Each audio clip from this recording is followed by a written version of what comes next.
Voilà. Bonsoir à tous. Est-ce que vous m'entendez bien? Non. Non. Ah, mince. Ça commence mal. Là, ça va mieux? Oui, tant mieux. Très bien. Bien, soyez les bienvenus à l'Eau Vive. Certains parmi vous ne connaissent pas cette maison. Alors, cette maison abrite essentiellement des activités artistiques et solidaires, mais elle se veut aussi, de par ses racines, être un repère dans la cité. Elle est profondément ancrée dans la ville, cette maison. Et du coup, voilà, par un cycle de conférences que nous conduisons depuis 3 ans, eh bien, l'Eau Vive propose de relire les grands bouleversements de notre monde contemporain en les regardant de manière alerte, réaliste et positive. Donc ce fut le cas voilà, sur le thème voilà, des migrations, sur le thème des médias, et puis bien d'autres encore. Vous pouvez regarder ces conférences sur le site internet. Et ce soir, nous continuons donc, ce cycle en abordant le thème du temps. Notre monde s'accélère et puis on se rend compte que notre rapport au temps change ou ne change pas, dans tous les cas, il nous bouleverse. Et nous avons la grande chance d'accueillir ce soir Bertrand Vergely qui va pouvoir aborder la question. Je vous remercie infiniment de nous faire la joie de venir ici ce soir. Bonne soirée.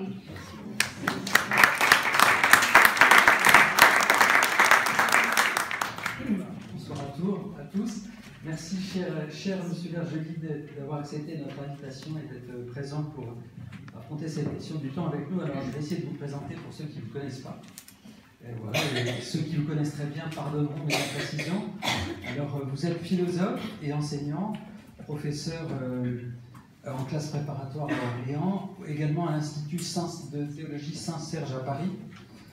Voilà, vous êtes agrégé normalien, vous avez également enseigné à l'IEP de Paris.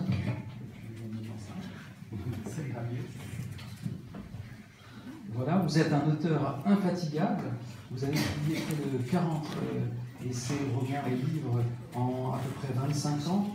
Vous transmettez votre passion et votre amour de la philosophie de la vérité, mais vous êtes aussi un observateur à la fois émerveillé et critique de notre monde, et du monde qui nous entoure et de notre temps. Et c'est à ce titre-là qu'on sera très heureux de vous écouter ce soir. Alors, parmi vos derniers ouvrages, j'en ai apporté quelques-uns. Je n'ai pas lu les 40, mais un tout petit peu. Voilà, le dernier que vous avez fait paraître est celui-ci. La destruction du réel, la fin programmée de l'humain a-t-elle commencé? Une réflexion sur le transhumanisme. Voilà, mais beaucoup d'autres ouvrages. Un petit peu avant, vous aviez fait un traité de résistance pour le monde qui vient. Et puis, vous avez abordé votre œuvre de façon régulière et profonde la question de la foi, de la vérité, la question de la souffrance et du mal. Et puis, vous êtes toujours revenu à l'émerveillement. Et c'est pour ça qu'on est très heureux de vous accueillir ce soir, puisque dans un cycle qui s'appelle « L'Aubette est né en ce temps », quelqu'un qui revient toujours à l'émerveillement est un témoin précieux. Voilà, la question qu'on vous a demandé de bien vouloir aborder avec nous ce soir est celle du temps, celle de l'accélération. Comment retrouver le sens du temps? Alors, vous allez me dire, on connaît, on sait le sens du temps. Pourtant, il y a au moins 3 questions qui nous ont amenés à vous poser cette question. La première, c'est cette accélération à la fois technique, à la fois sociale, qui touche le travail et la famille, mais aussi nos rythmes de vie, qui fait qu'on court après le temps, qu'on n'en a jamais assez, mais qu'en même temps, on ne supporte plus la lenteur, et qu'on a le sentiment d'être dépossédé de ce temps. Donc, quelle est la valeur de ce temps qui nous échappe sans cesse? Peut-être la deuxième question est la question de la signification de notre temps humain à nous. Voilà, on vivra peut-être éternellement un jour. Qu'est-ce que devient le temps d'une vie d'homme à travers cette quête de l'immortalité? Que devient la vieillesse et que devient la jeunesse? Et puis enfin, peut-être une question de direction vers le monde qui se déploie, vers ces catastrophes un peu écologiques. On se demande quel est le sens de notre temps présent. Voilà, donc merci de nous aider à éclairer ces questions très fondamentales et qui nous rejoignent chacun. Merci, monsieur. Merci beaucoup. Bonsoir. je suis extrêmement honoré d'être parmi vous et je vous salue toutes et toutes. Pour parler de la question du temps. Alors, je ne vais pas aborder la question du temps sous tous ses angles. Je ne vais pas vous parler de l'accélération du temps dans la société. Vous la connaissez, cette accélération. Je ne vais pas m'interroger sur le temps de la vie, le temps de la mort, la question de la fin de vie. On va aller à l'essentiel, qui est la question suivante: comment retrouver le sens du temps? Alors pour ça, je vais parler de trois choses. Premièrement, pourquoi est-ce qu'on n'a jamais le temps? Pourquoi est-ce que notre rapport au temps est malade? Et pourquoi est-ce qu'il est aussi malade aujourd'hui qu'il était hier? On dit que le temps s'accélère, c'est faux. Le temps ne s'accélère pas. Notre rapport au temps est totalement figé. Et la façon qu'il a d'être totalement figé, c'est l'énervement dans lequel nous sommes à propos du temps. Rien n'a changé dans le rapport au temps, et ce que nous dénonçons aujourd'hui était déjà dénoncé par Molière et était déjà dénoncé à Rome et dans la Grèce antique. Deuxième point, j'essaierai de comprendre comment on peut retrouver le temps. Et là, nous verrons quoi? Nous verrons que le plus moderne de notre monde rejoint le plus ancien de la sagesse humaine. Et troisième temps, j'essaierai de montrer ce que peut être le temps retrouvé et comment ce temps retrouvé existe dans le meilleur de notre monde. Premièrement, pourquoi est-ce qu'on n'a jamais le temps? Pourquoi vivons-nous aujourd'hui une véritable pathologie à propos du temps? Pourquoi est-ce que l'un des plus grands maux contemporains est le stress? Pourquoi est-ce qu'aujourd'hui, le stress produit des arrêts de travail qui nous coûtent une véritable fortune? C'est ce que j'entendais avant de venir vers vous. Je pense que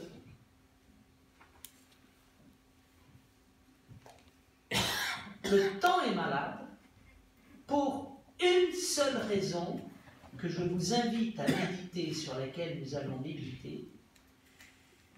C'est que le temps, on veut l'avoir, on veut le posséder, et dès lors qu'on veut le posséder, il nous échappe.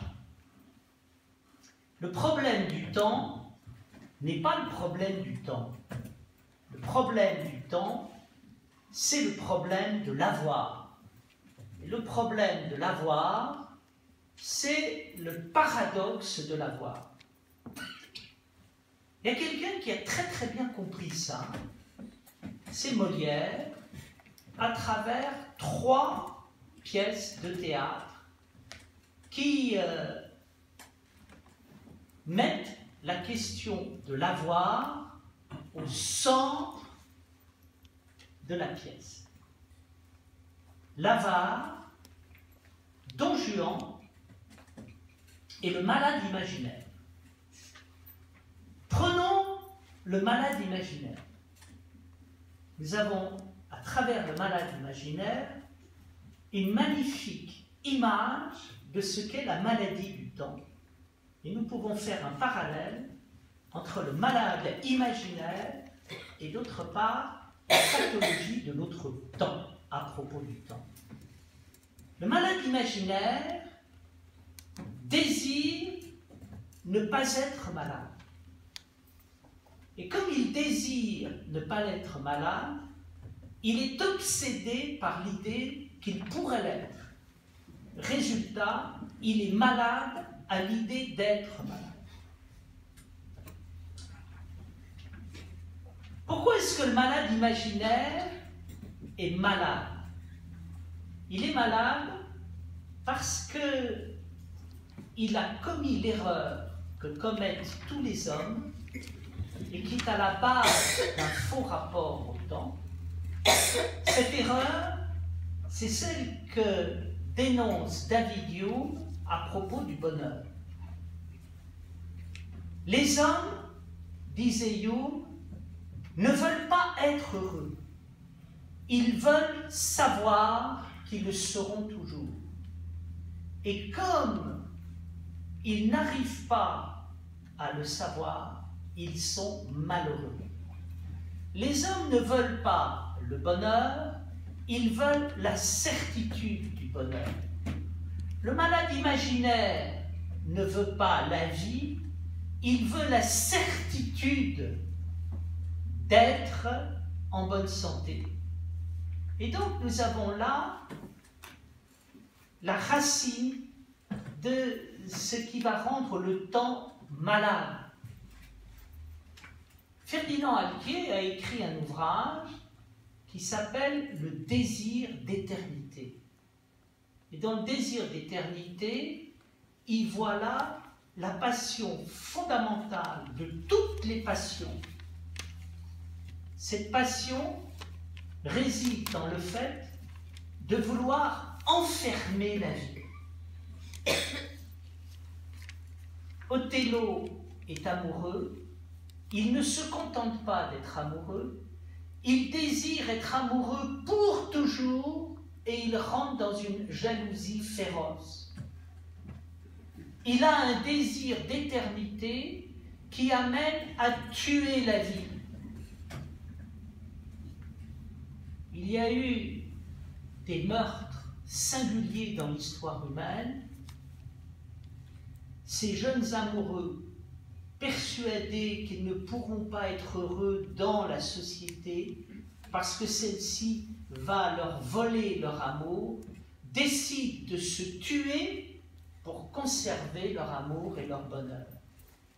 Le malade imaginaire, Othello, le désir d'éternité, ça, c'est la première pièce qui débouche sur ce que Kierkegaard appelait la maladie de la vie. Qu'est-ce qui fait que nous avons un bon rapport au temps?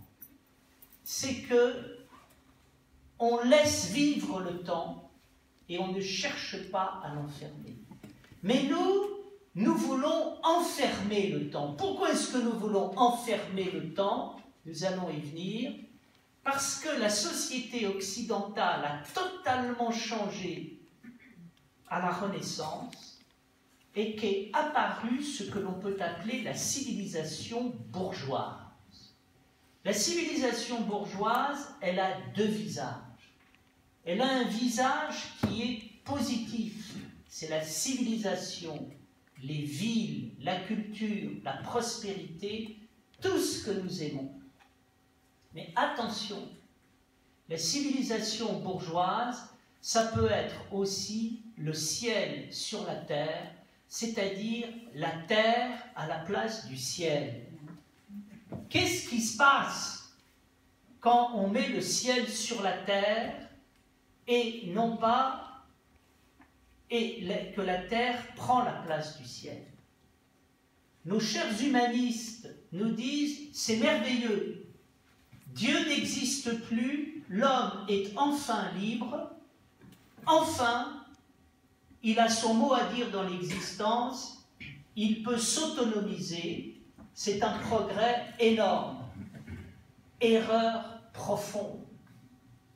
Comme toute chose dans la vie, ça a un prix, et à un moment, celle-ci, la vie vous présente la facture.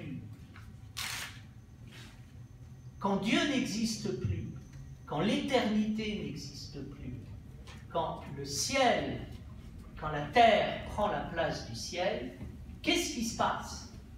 il faut refabriquer un ciel. Et tout le problème de notre monde est d'essayer de fabriquer un ciel sans le ciel, de fabriquer une religion sans religion. C'est le problème de l'avare. Quand il y a un équilibre entre le ciel et la terre, on laisse la vie filer. Pourquoi? Parce qu'on sait qu'il y a le temps, qu'il y a l'éternité, et on ne cherche pas à capter l'éternité, on lui fait confiance. Quand le ciel n'existe plus, quand l'éternité n'existe plus, les êtres sont déséquilibrés. Ils ont besoin d'un ciel. Ils ont besoin d'une éternité. Alors qu'est-ce qu'ils vont faire? Ils vont la fabriquer avec du temps. Ils vont essayer de rendre le temps éternel. Et rendant le temps éternel, ils vont rentrer pour eux-mêmes dans la spirale du malheur et pour les autres également. Le malade imaginaire est l'image de quoi? De quelqu'un qui a totalement oublié que la santé lui a été donnée, que la vie lui a été donnée, que la vie est plutôt heureuse, qu'elle se débrouille très bien par elle-même, et qui n'a pas à fabriquer la vie puisqu'elle lui est donnée. Si il était heureux, il accepterait la santé qu'on lui a donnée et ne s'inquiéterait pas d'être éternellement en santé. Mais comme il vit dans un monde où il n'y a plus de ciel, où il n'y a plus d'espérance, où il n'y a plus de vie au-delà de la vie, qu'est-ce qui se passe?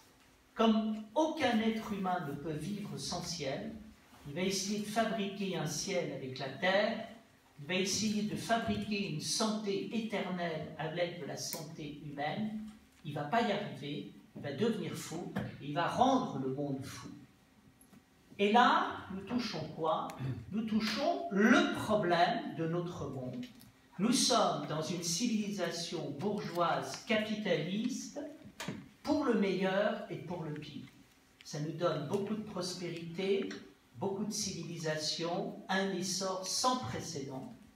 Mais attention, c'est le risque de déséquilibrer les choses. Le risque de déséquilibrer les choses, on le voit apparaître dans le malade imaginaire. Et on le voit apparaître également avec...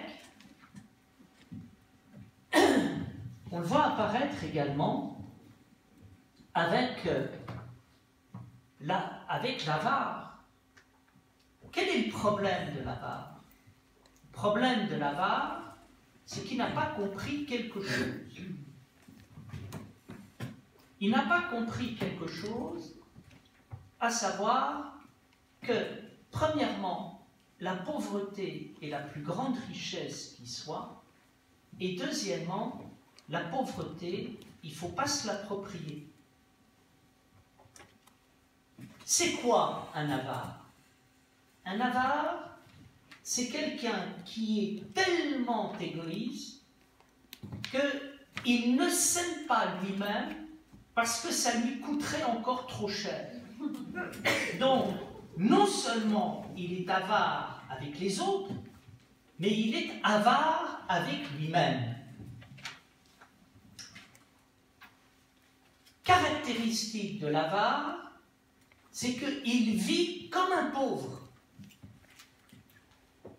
Il capitalise la richesse, mais il vit comme un pauvre. Pourquoi est-ce qu'il vit comme un pauvre? Parce que le luxe suprême de la richesse, c'est de s'approprier la pauvreté. Pourquoi est-ce que la pauvreté est la richesse suprême? La pauvreté est la richesse suprême, comme la virginité est la richesse suprême, c'est-à-dire que lorsqu'il n'y a rien, tout est possible. Tout est ouvert. Et donc, par là même, ayant la richesse du possible, on peut faire tout génie. C'est-à-dire que la pauvreté est en ce sens une extraordinaire richesse. Le malheur des hommes, c'est lorsqu'ils se croient riches, bien, ils ne désirent plus. Tandis que quand ils se sentent pauvres, ils aiment, ils désirent. Et donc, plus on est pauvre, plus on est créatif, plus on est ouvert. Qu'est-ce que veut le malade imaginaire? Secrètement, il veut s'approprier la pauvreté sans payer le prix de la pauvreté, parce que celle-ci lui coûterait trop cher.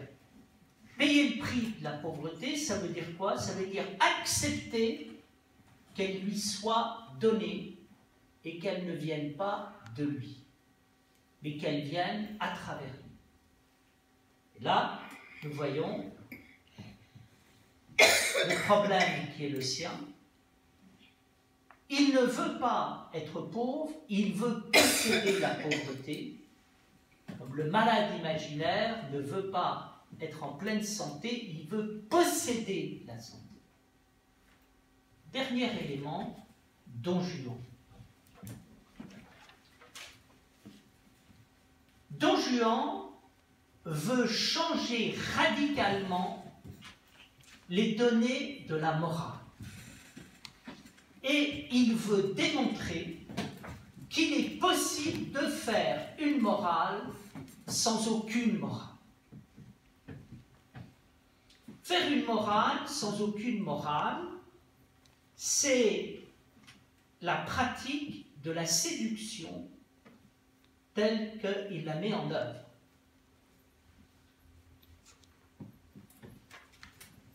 C'est quoi la séduction chez Don Juan? La séduction est un art d'être fidèle. À l'Église, on appelle les chrétiens qui vont à l'Église des fidèles. La fidélité va avec la foi. Il y a une relation profonde entre la foi et la fidélité. Parce que j'ai la foi, je vis dans la fidélité. Parce que j'ai la fidélité, je vis dans la foi. Qu'est-ce que veut Don Juan? Est-ce que Don Juan veut les femmes? Non.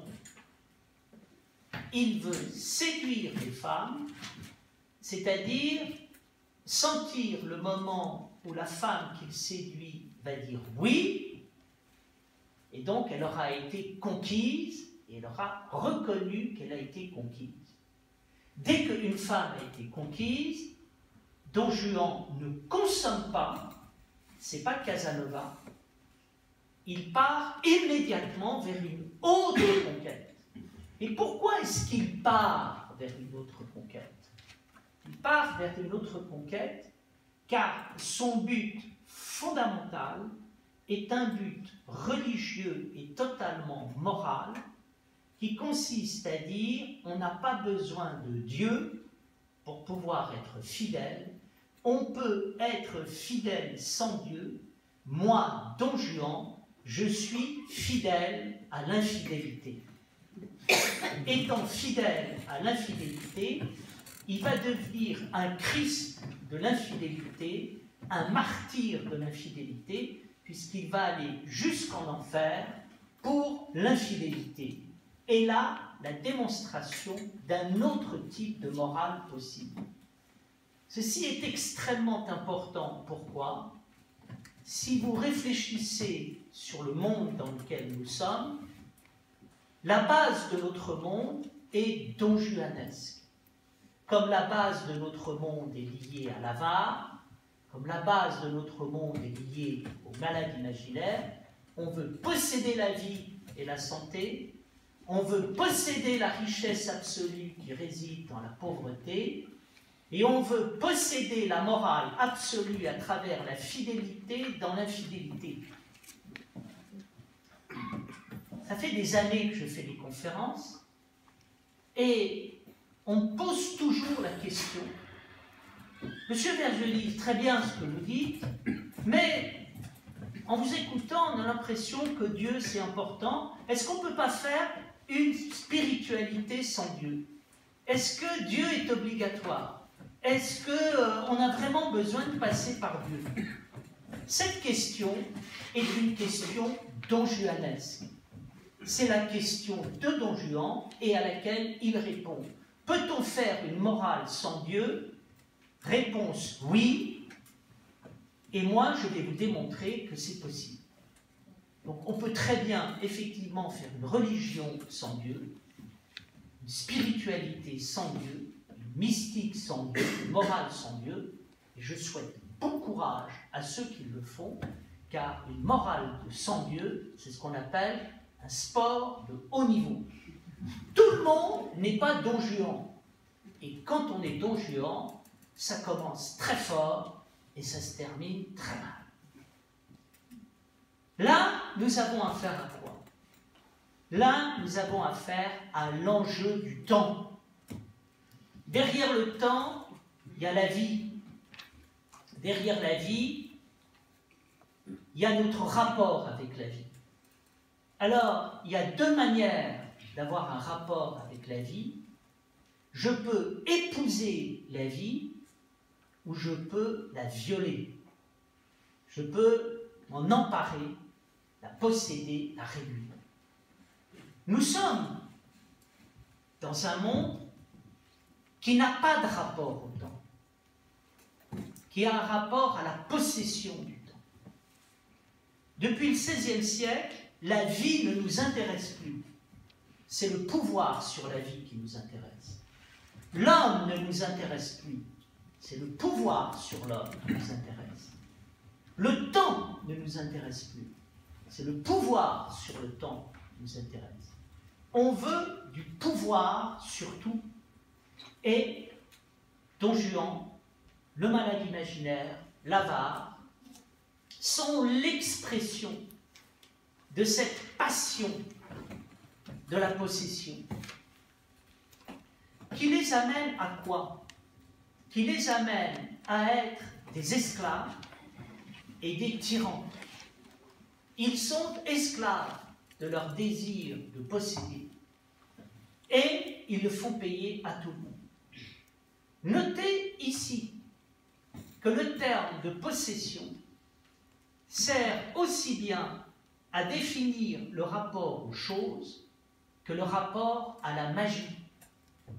Notez également le rapport magique de la possession matérielle. Qui veut posséder est possédé par le désir de posséder. Et nous voyons qu'il est à la fois l'esclave de son désir de possession qui va l'amener à avoir une emprise magique sur le monde autour de lui. Les rapports que nous avons avec le monde aujourd'hui sont des rapports de possession, sont des rapports magiques à travers la possession. On n'est pas dans l'avoir, on est envoûté par l'avoir. On n'est pas dans la propriété, on est envoûté par la propriété. On n'est pas dans les choses, on est envoûté par le rapport aux choses. Et tout est fait pour nous envoûter, qui fait que nous sommes possédés.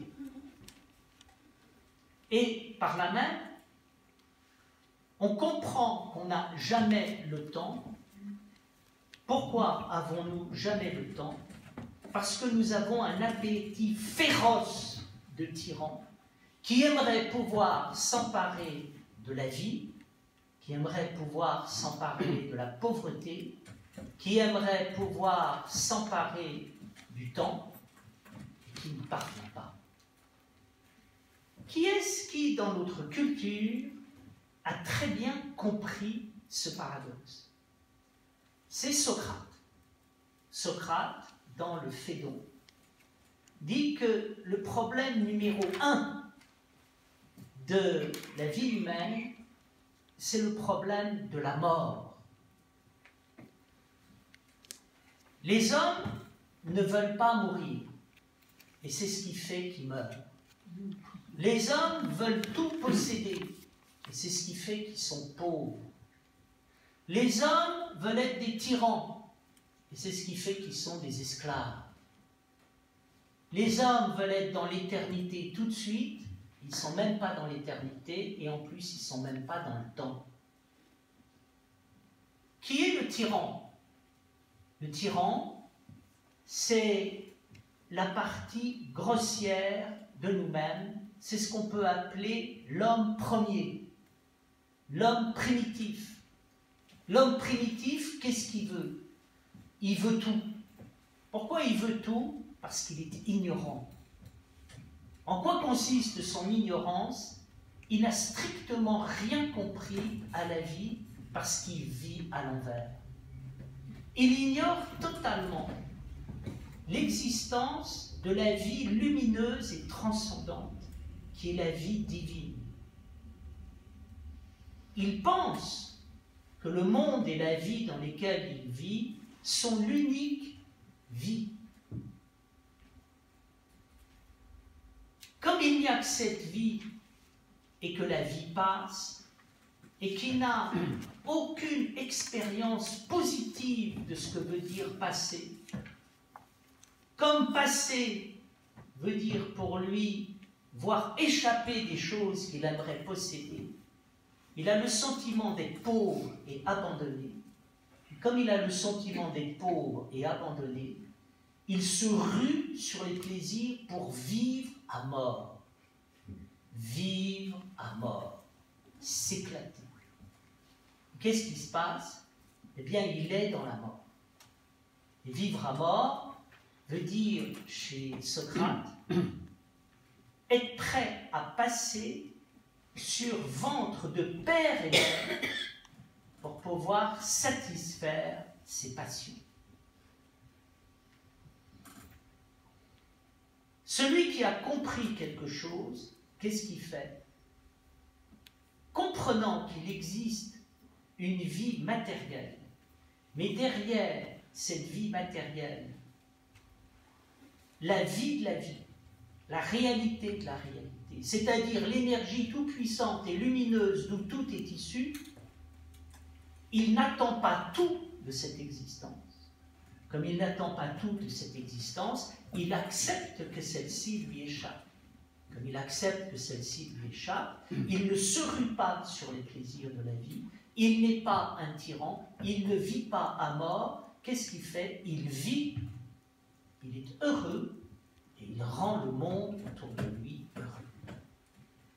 Il a toujours le temps. Il n'est pas obsédé par le temps. Comme il ne veut pas enfermer le temps, il a le temps.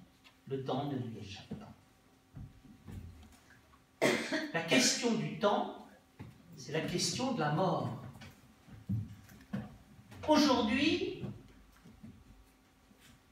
nous sommes dans un véritable paradoxe à propos de la mort qui a été très bien vu par Épicure dans sa lettre à Ménécée. Qu'est-ce que dit Épicure? Il dit une chose très juste. Nous vivons dans un monde, et il parle au 5e siècle, 4e siècle avant Jésus-Christ, où la mort n'existe pas.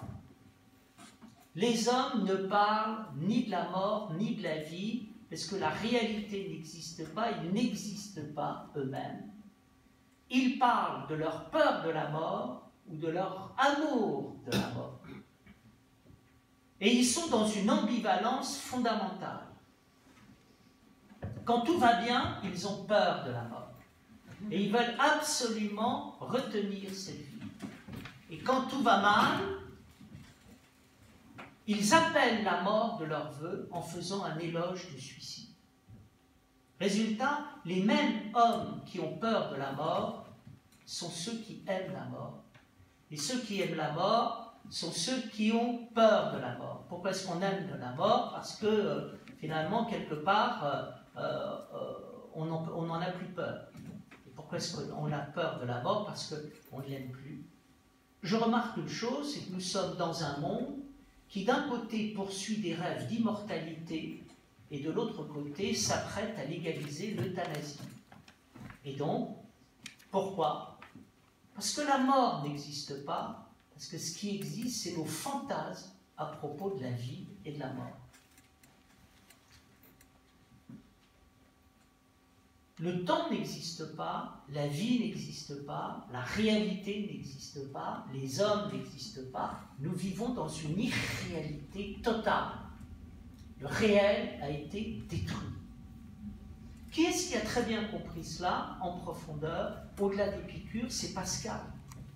Pascal dit à propos du temps, les hommes ne vivent jamais dans les temps qui sont les leurs. Ou bien ils regrettent le passé, ou bien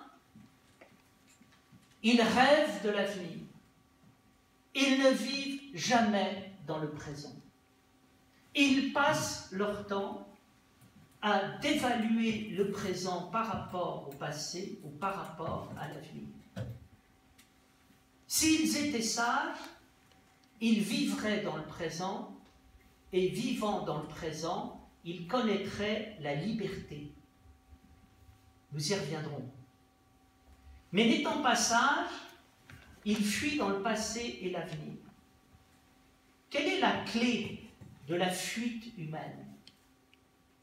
C'est cette petite phrase de Pascal, les hommes fuient le temps parce que le temps les offense. Le temps les offense. Dostoïevski a écrit un livre qui s'appelle « Humilié et offensé ». Le rapport que l'on a au temps est un rapport d'humiliation et d'offense. Et qui va générer quoi? Le système dans lequel nous vivons, et qui est le système du divertissement. C'est quoi le temps aujourd'hui?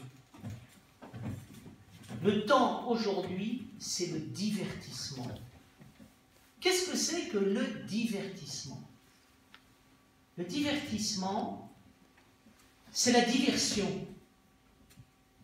La diversion par rapport à ce présent qui m'offense. Je ne veux pas voir quoi? Je ne veux pas voir que je suis tout petit par rapport à l'immense et qu'il y a quelque chose d'énorme à l'intérieur de l'existence. Si j'étais sage, je devrais m'en réjouir, car je dirais, tu vois, tu veux comprendre ce qu'est la transcendance, tu es dedans. Regarde-toi, regarde l'univers, tu vois la transcendance, tu commences à avoir une idée de ce que c'est que la transcendance. Quand on voit l'univers, au lieu d'y voir la transcendance, on voit qu'on est tout petit et on a à l'égard de notre petitesse un sentiment de désespoir et de colère. Et ce sentiment de désespoir et de colère fait quoi? Fait qu'on fait tout pour fuir ce divertissement, cet état d'offense, et ça donne quoi? Ça donne le divertissement. Le divertissement, c'est quoi? C'est qu'une diversion en appelle une autre. Quand je fais diversion par rapport à l'offense, je ne guéris pas l'offense, je la suspends. Elle est toujours là.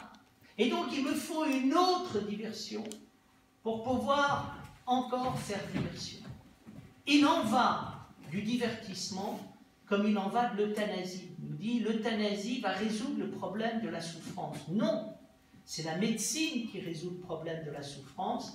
L'euthanasie suspend la question de la souffrance, mais ne résout pas celle-là. Ça veut dire que si vous légalisez demain le problème de l'euthanasie, vous n'allez pas résoudre le problème de la souffrance, vous allez le suspendre. Et il faudra à un autre moment que le problème se pose. Et à un moment, il faudra que vous trouviez autre chose que l'euthanasie pour pouvoir résoudre cette question de la souffrance. Et là, il va falloir peut-être repenser la vie humaine et donc penser les choses autrement. Pascal a très bien compris le problème du temps. Et le problème du temps fait quoi? Bien, il fait qu'on est dans une vie pétrifiée, qui tourne en rond, qui tourne en boucle, qui répète toujours la même chose, et en même temps qui s'évapore totalement. Il y a des années de cela, pour parler de la contradiction dans laquelle nous sommes à l'égard de la vie, Henri Atlan avait écrit un livre qui s'appelle « Le cristal et la fumée ». Ben, c'est un petit peu notre existence quand on est dans le divertissement. Je dirais que le cristal est plutôt la pétrification. On vit dans un monde totalement agité, qui part dans tous les sens, tout le temps, à toute vitesse, tellement qu'il est affolé, et en même temps, il est totalement pétrifié. Socrate, Pascal, Molière nous ont donné une bonne description de la condition humaine, et il est tout à fait frappant d'apercevoir que les questions qu'ils se posaient il y a 25 siècles sont exactement celles que nous nous posons. Ils avaient déjà affaire à un monde totalement affolé et souffrant. Pourquoi? Du fait de la passion de l'avoir, qui s'était emparé. Mais on va aller un petit peu plus loin. Je crois que pour comprendre cette inexistence du temps, cette souffrance à propos du temps, cette folie des hommes à propos du temps et de la vie, il convient de rentrer dans les questions métaphysiques profondes qu'il y a derrière. J'en vois deux. Faust et Hannah Arendt. Dans le Faust de Goethe, à un moment, Méphisto ouvre le prologue de l'évangile de Saint Jean et il commence à lire la parole et il dit « Au commencement était le Verbe ». En allemand, am Anfang war das Wort. Et Méphisto dit « Cette phrase est trop abstraite pour moi ». Il la biffe et il remplace cette phrase par « Am Anfang war der Akt », au commencement était l'action. Qui, là, nous tenons la clé du monde moderne, de la postmodernité, de notre rapport au temps. Qui est-ce qui exprime très bien ce problème du passage du verbe à l'action? Je pense que c'est Hannah Arendt dans l'analyse qu'elle fait du système totalitaire. Et derrière cette analyse, c'est les conséquences spirituelles et métaphysiques qu'il convient d'en tirer. Am Anfang war der Akt, au commencement était l'action, ça veut dire quoi? Ça veut dire ce qui va se mettre en place par le système totalitaire, à savoir un système de domination permanente du monde. Hannah Arendt dit, qu'est-ce que c'est que le totalitarisme? Le totalitarisme, c'est un système qui vise la domination totale et incessante de l'homme sur la nature, sur la société et sur l'homme. C'est symbolisé par quoi, le totalitarisme dans le nazisme? Par la formule qui était inscrite en lettres de fer sur le haut du portail d'entrée d'Auschwitz, Arbeit macht frei. La liberté, le travail rend libre. Le travail rend libre, c'est une phrase de Luther au départ, qui invitait les croyants à travailler pour des raisons morales. Et qu'est-ce que ça veut dire? Arbeit macht frei, ça veut dire on ne se repose jamais.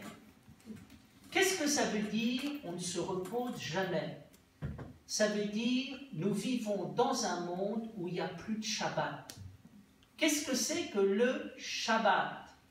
Le Shabbat, c'est ce jour de la semaine, non pas où Dieu se repose parce qu'il serait fatigué. Dieu n'est pas fatigué, la création n'a pas fatigué, il a trouvé ça plutôt beau. En revanche, Dieu se retire pour permettre aux hommes d'aller dans leur liberté et que l'histoire commence. C'est-à-dire le véritable temps commence, qui est le temps historique où l'homme a une histoire, où l'homme a quelque chose à raconter. C'est quoi le système de la domination totale? C'est un monde dans lequel il n'y a plus de Shabbat, il n'y a plus un Dieu qui se retire devant l'homme pour que l'homme aille dans sa liberté et ait une histoire, parce que l'homme domine tout sans cesse et a décidé de ne se retirer devant rien ni personne. Et donc ça donne quoi? Ça donne le temps pétrifié. Ça donne la disparition du temps dans notre monde et le fait que tout le monde se plaint de ne pas avoir de temps. Quand on dit il n'y a plus de temps, si on est un peu superficiel, on dit il n'y a plus de temps parce que ça va trop vite, il y a trop de choses, on désire tout, on ne sait plus s'arrêter. Ce n'est pas le problème. Le problème, il n'est pas là. Le problème, c'est un problème de fond. C'est Faust. Au commencement était l'action. C'est la domination totale du monde. C'est Arbeit macht frei. C'est notre monde où le dimanche a disparu. Il n'y a plus de dimanche. On travaille sans arrêt tous les jours de la semaine.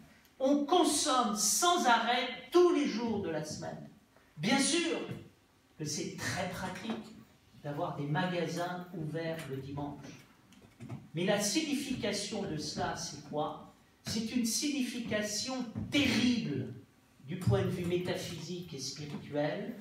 Ça veut dire qu'on est dans un système de domination totale, effrénée, et surtout qu'il n'y a plus de temps que l'on prend pour s'effacer et permettre d'écouter l'homme, l'histoire de l'homme.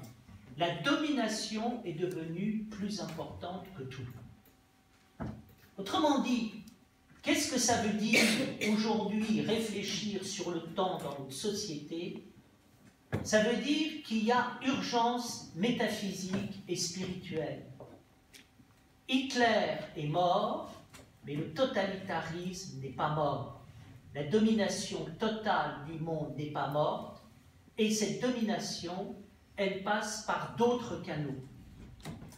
Le problème soulevé par Platon est toujours le même. Les hommes sont reliés à une dimension lumineuse, spirituelle, transcendante, divine, extraordinaire. Ils l'ont totalement oubliée, et du fait qu'ils sont totalement oubliés, ils essayent de la remplacer comme ils peuvent, et n'y arrivant pas, ils créent un système de folie qui les rend malheureux et qui rend le monde malheureux autour d'eux. C'était juste l'introduction. Je vais maintenant commencer ma conférence.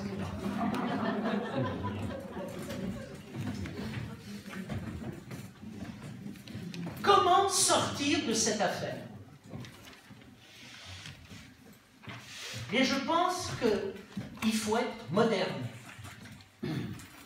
Qu'est-ce que c'est qu'être moderne? C'est pratiquer l'homéopathie spirituelle et morale.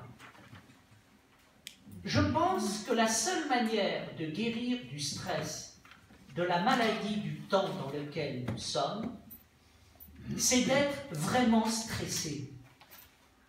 C'est de faire une vraie expérience de ne pas avoir le temps. Comme la manière dont nous vivons fait tout disparaître, même le fait de ne pas avoir le temps disparaît.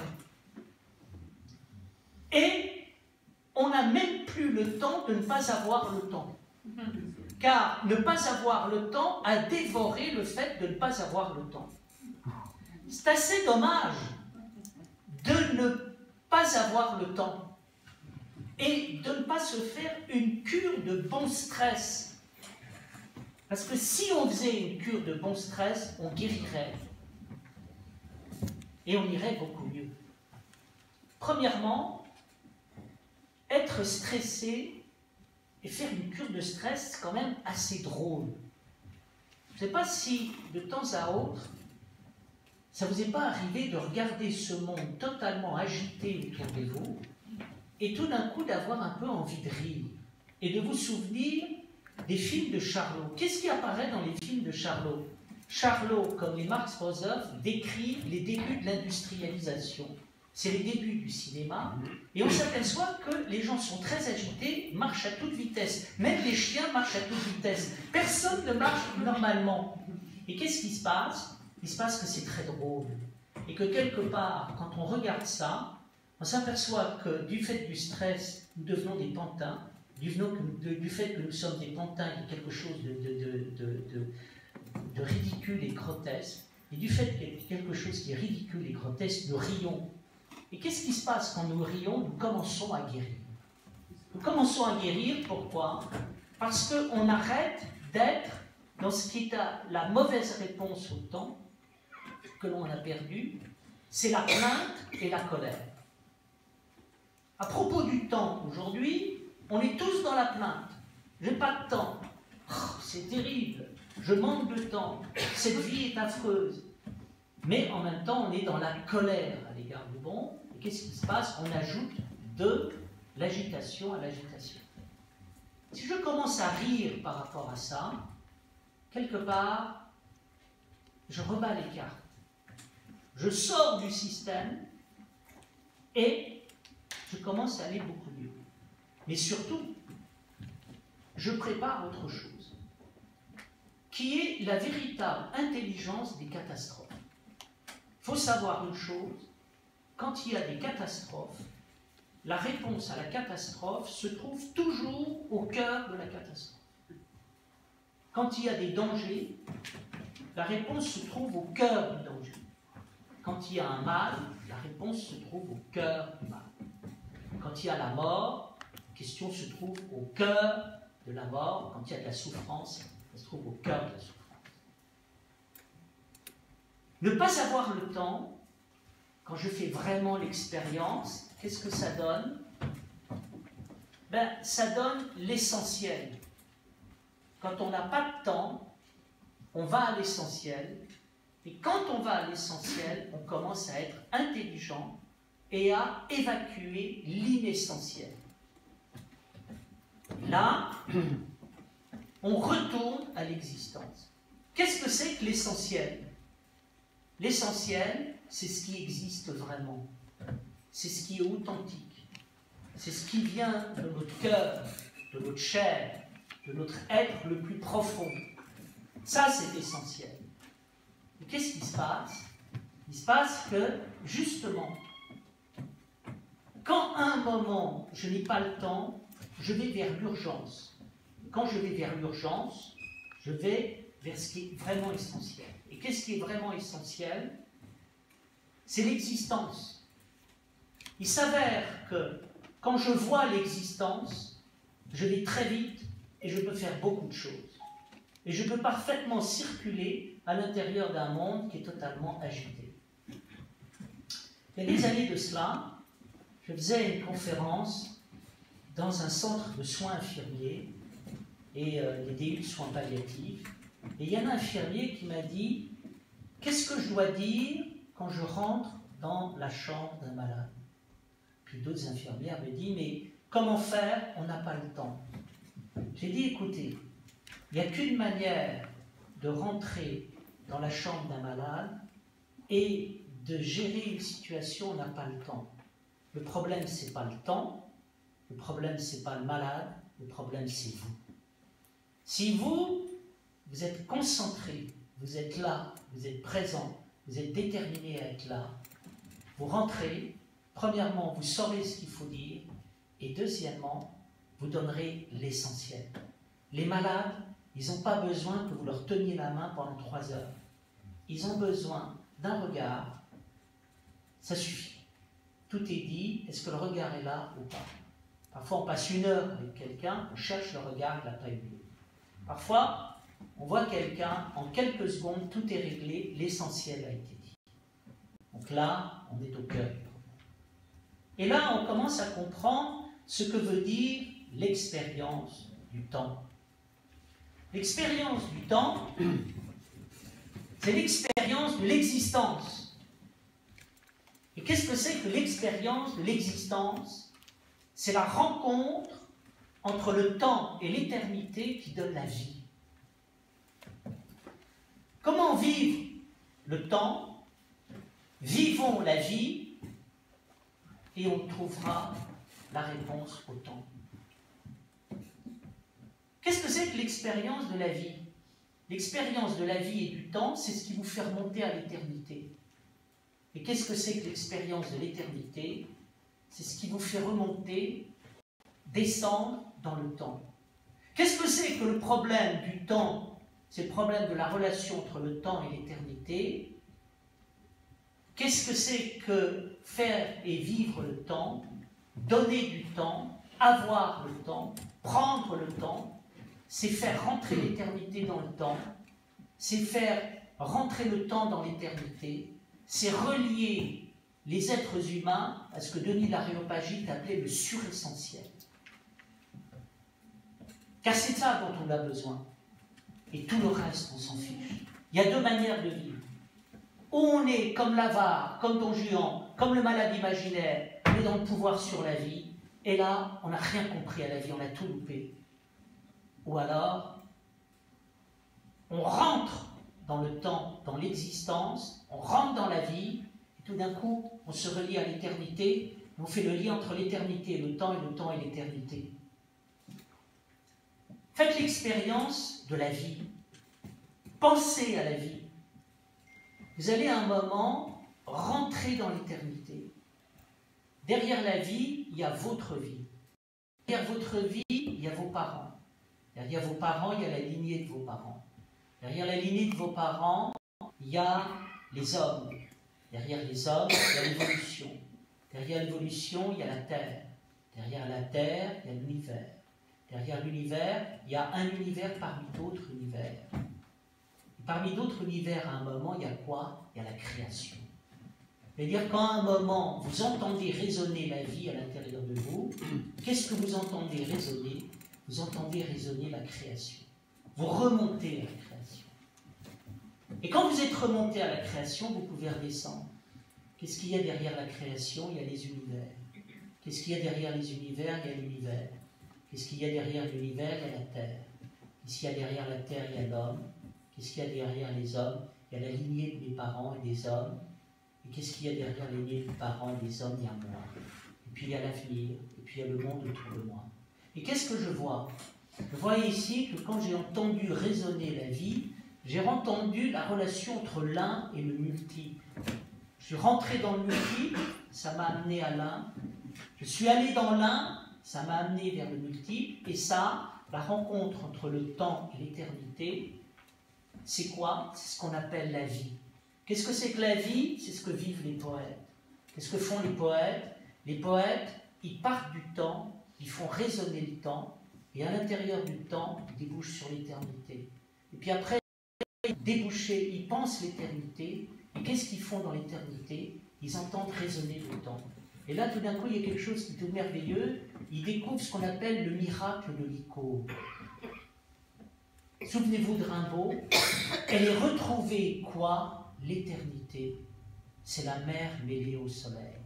Elle est retrouvée quoi? C'est l'éternité. C'est la mer mêlée au soleil. C'est-à-dire, je vois la mer mêlée au soleil. C'est un éclair éblouissant, comme il peut y en avoir dans la beauté de la Grèce. Et tout d'un coup, dans l'éblouissement d'un instant, je vois la fulgurance de la création. Et dans la fulgurance de la création, je vois l'éblouissant instant où le soleil et la mer se mêlent. Là, j'ai fait une expérience vitale. Et là, qu'est-ce qui se passe? J'ai reçu le temps à foison. Qu'est-ce que c'est qu'une icône? Une icône, c'est la relation entre le visible et l'invisible.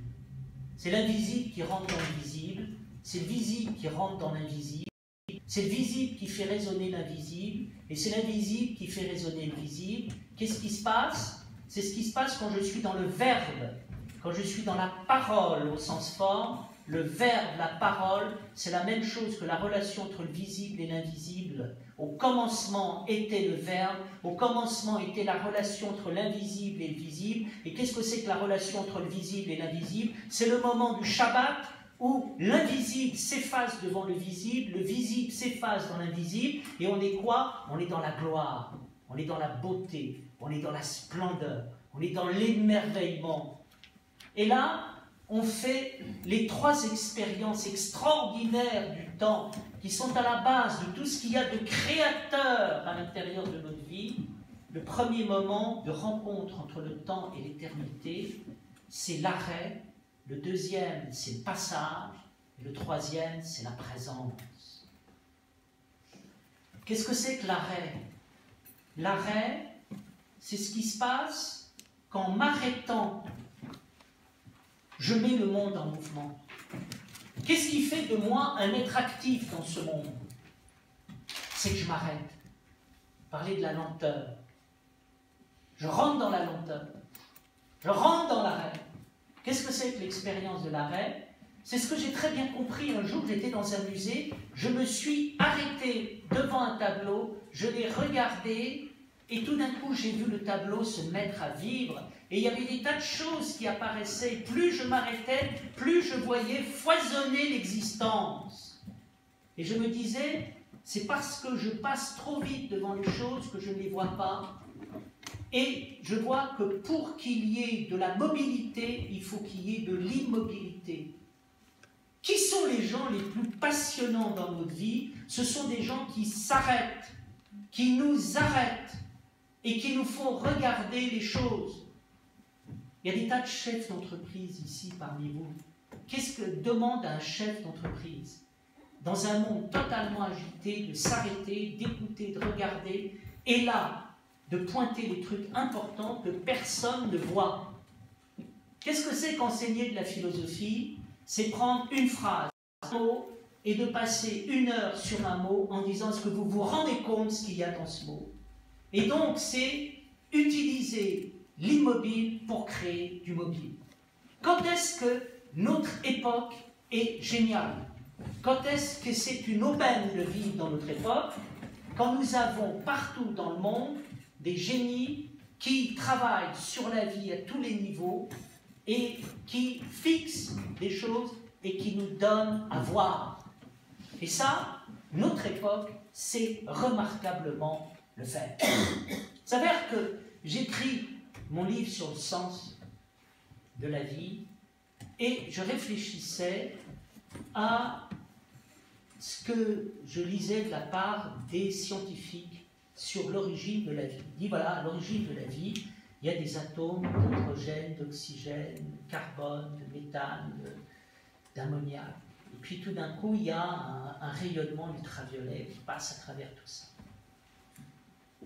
D'un certain point de vue, on peut réduire la vie à n'être qu'un ensemble d'atomes, et on peut dire, c'est terriblement réducteur, de dire que la vie se réduit à des atomes. Ou alors, on dit, mais attendez, ce savant qui parle des atomes et du rayonnement qui passe à travers les atomes et qui met tout ça en main, mais